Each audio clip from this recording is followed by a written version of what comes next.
The day the world changed forever. August 6, 1945. Hiroshima, a blinding flash, a searing heat unlike anything ever witnessed. A mushroom cloud climbing toward the heavens, blotting out the sun. The world changed forever in that instant. The atomic bomb, the weapon that ended Second World War, the beginning of the nuclear age. But what if that's not the whole story?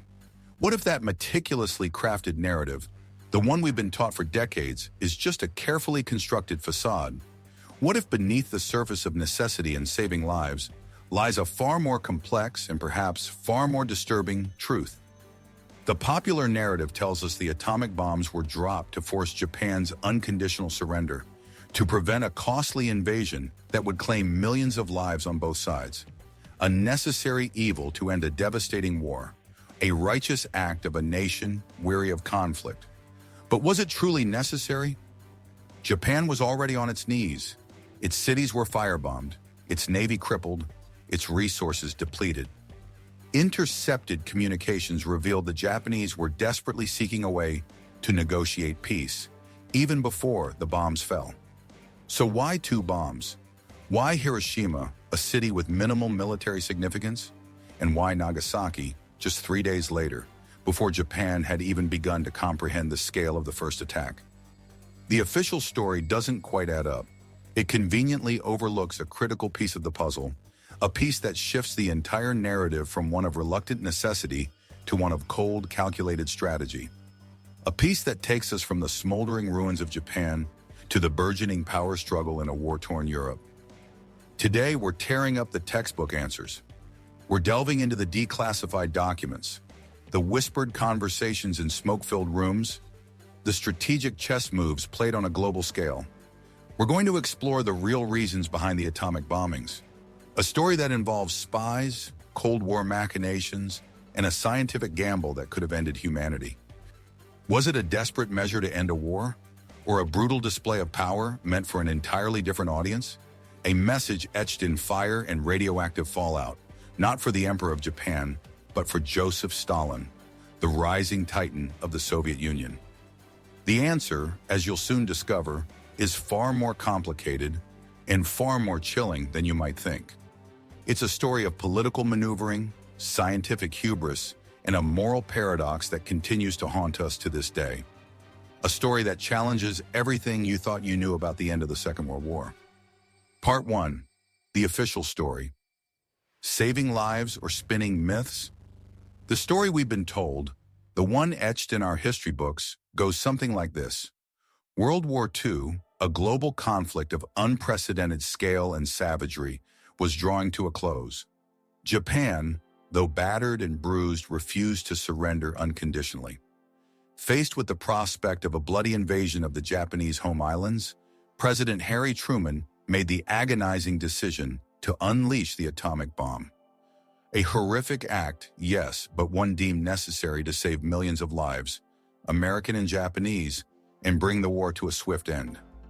This is the narrative of Operation Downfall, a grim projection of what a conventional invasion of Japan would entail. The casualty estimates were staggering. Hundreds of thousands, perhaps even millions, of American soldiers dead or wounded. And for the Japanese, the predictions were even more dire, with civilian casualties potentially reaching catastrophic levels. Faced with such a bleak scenario, the atomic bomb, so the story goes, became the lesser of two evils, a tragic but necessary act to prevent even greater bloodshed. This narrative paints a picture of a reluctant president forced to make an impossible choice. Truman, the accidental president, thrust into the crucible of war, agonizing over the moral implications of unleashing such a devastating weapon. A man haunted by the potential loss of American lives. A leader driven by a solemn duty to protect his nation and bring the war to a decisive end. But what if this narrative isn't entirely accurate? What if it's a carefully constructed justification designed to mask a more complex, more unsettling reality? Declassified documents, long hidden from public view, paint a very different picture. They reveal a Japan already teetering on the brink of collapse, desperately seeking a way out of the war. These documents show that Japan had already initiated diplomatic efforts, reaching out to the Soviet Union as an intermediary for peace negotiations with the Allies. They weren't asking for unconditional surrender, true, but they were willing to negotiate. They were showing clear signs of wanting the war to end. So, if Japan was already seeking peace, why the sudden urgency to drop the bomb? Why not explore these diplomatic channels, give peace a chance? Why unleash a weapon of such unimaginable destructive power on a nation already reeling from years of relentless bombing? The official narrative glosses over these inconvenient truths. It presents a simplified, sanitized version of events, one designed to justify the unjustifiable. It ignores the fact that the Potsdam Declaration, the Allied ultimatum demanding Japan's unconditional surrender, made no mention of the atomic bomb. It omits the fact that Japan's attempts to negotiate peace were largely ignored or dismissed by the United States. It fails to explain why two bombs were necessary when the first one had already demonstrated the horrific power of nuclear weapons. Was Truman truly the reluctant hero wrestling with a moral dilemma of epic proportions? Or was he a puppet, manipulated by forces beyond his control? Was he acting on the best intelligence available? Or was he being fed a carefully curated narrative designed to achieve a different objective altogether? The answer, it turns out, lies not in Tokyo, but in Moscow. The atomic bombs, some historians argue, weren't primarily intended to force Japan's surrender. They were a demonstration of power, a chilling message sent not to the Emperor of Japan, but to Joseph Stalin, the leader of the rapidly expanding Soviet Union. A warning shot across the bow, signaling the dawn of a new era, the nuclear age, and establishing the United States as its undisputed leader. Was Hiroshima and Nagasaki's destruction a tragic necessity, a regrettable but unavoidable act to end a world war? Or was it a calculated move in a much larger game, a gambit in the emerging Cold War, a terrifying display of power meant to intimidate a rising rival?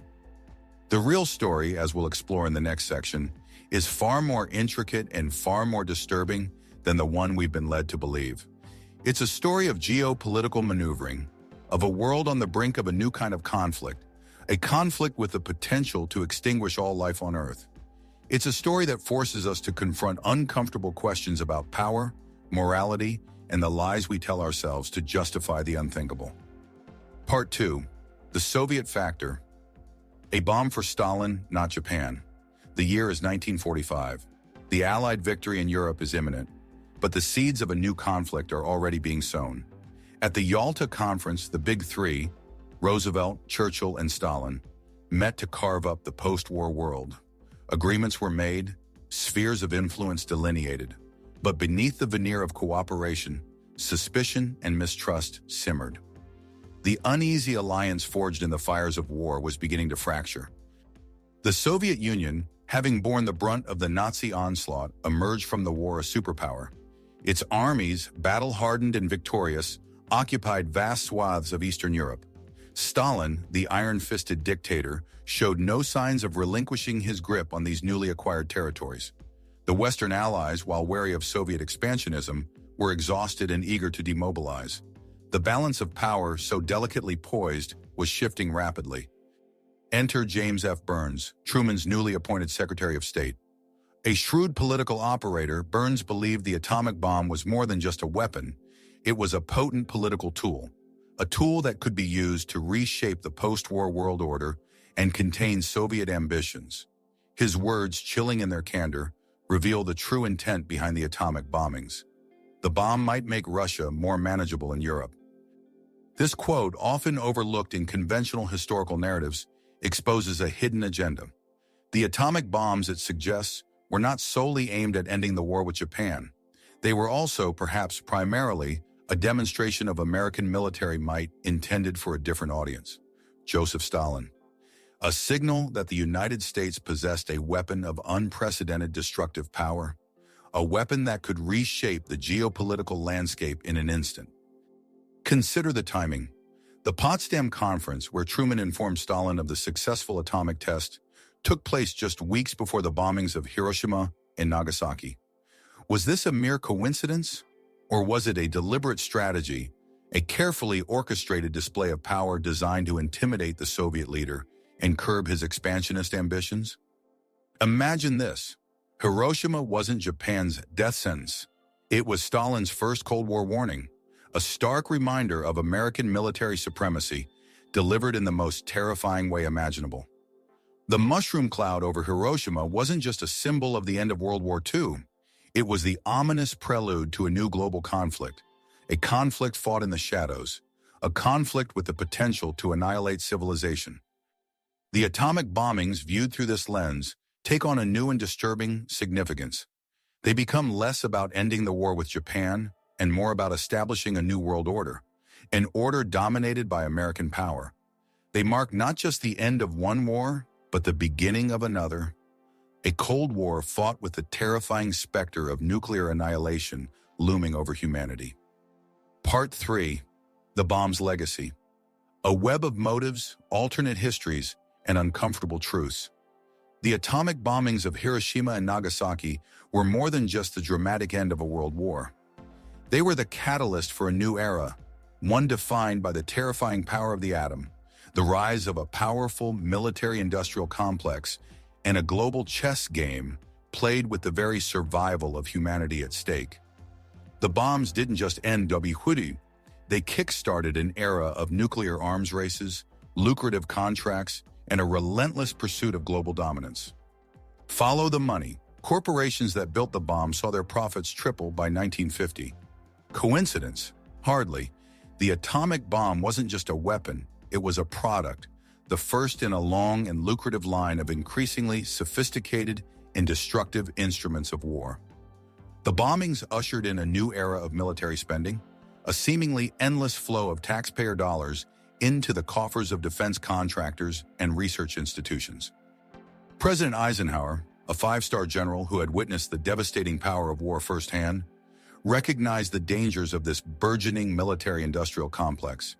He warned of its potential to exert undue influence on government policy, distorting national priorities and driving an arms race that could lead to global catastrophe. His words, prophetic in their foresight, remain a chilling reminder of the perils of unchecked military spending and the intertwined interests of government, industry, and the military. But what if the bombs had never been dropped? What if history had taken a different course? Let's explore two alternative scenarios. Timeline 1. Soviet invasion of Japan. In this scenario, the Soviet Union, already poised to invade Manchuria, extends its reach to the Japanese home islands. A bloody land war ensues, resulting in a divided Japan, similar to the division of Korea. The Cold War takes on a new dimension, with a communist North Japan facing off against a US-backed South Japan. Timeline 2. Negotiated peace. In this alternate history, the United States pursues diplomatic channels, leveraging Japan's weakened state and its desire for a negotiated peace. The war ends without the use of atomic bombs, but with a significant caveat. Emperor Hirohito is likely tried as a war criminal, held accountable for Japan's wartime atrocities. Would you believe the bomb actually saved Hirohito? Here's the twisted irony. By forcing Japan's unconditional surrender and allowing the emperor to remain as a figurehead, the United States inadvertently shielded him from prosecution. The bomb, meant to end a war, may have also protected a war criminal. The atomic bombings were a perfect storm, a confluence of fear of Stalin, the sunk cost of the Manhattan Project, racial bias, and a hunger for post-war control. They were a complex event with multiple layers of motivation, each contributing to the final, fateful decision. The official narrative, focusing on saving lives, simplifies a much more complex and unsettling reality. The bomb's legacy extends far beyond the devastation of Hiroshima and Nagasaki. It ushered in a new era of fear and uncertainty, a world living under the constant threat of nuclear annihilation. It fueled a global arms race, leading to the proliferation of nuclear weapons and the ever-present danger of accidental or intentional use. It shaped the geopolitical landscape, defining the Cold War and influencing international relations for decades to come. The atomic bombings raised profound moral questions that continue to haunt us today. Was it truly necessary? Was it a just act? Or was it a horrific act of violence, justified by a carefully constructed narrative of necessity and heroism? Next time someone says it was necessary, ask them, Necessary for whom? Necessary for the United States to assert its dominance in the post-war world? Necessary to justify the billions spent on the Manhattan Project? Necessary to satisfy a thirst for revenge? Or truly necessary to save lives? The atomic bombings serve as a stark reminder of the devastating consequences of unchecked power, the dangers of unexamined narratives, and the importance of critical thinking. They challenge us to confront uncomfortable truths about our past and to question the narratives we inherit. They compel us to examine our own biases and prejudices and to consider the long-term consequences of our actions. Drop a comment. Was Truman a hero or a villain? And what modern Hiroshimas are we ignoring today?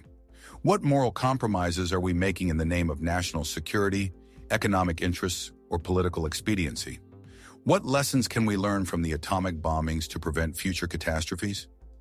The past, though painful, can illuminate the present and guide us toward a more just and peaceful future. Let's learn from the mistakes of history, lest we be condemned to repeat them.